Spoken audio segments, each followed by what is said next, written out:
Jamalpur Jamalpur Jamalpur Jamalpur. Love के पढ़ाई तू कइलू हमरा साथे, लागत कि चली जइबू दूसरा के हाथे।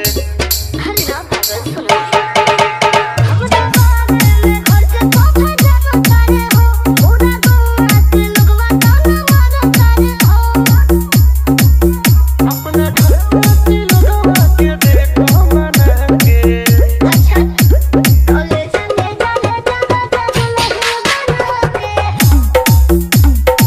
सुनो आज में पानी धन तोहरे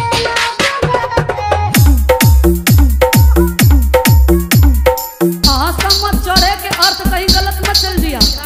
तोहरे भी हवा को हम चढ़े जाती हवा मत। प्रियांशु प्रियांशु प्रियांशु प्रियांशु जमालपुर जमालपुर जमालपुर जमालपुर। आवेलू तोरे जब हमरा से भेंट हो, पापा से बात करके शादी कला सेट हो।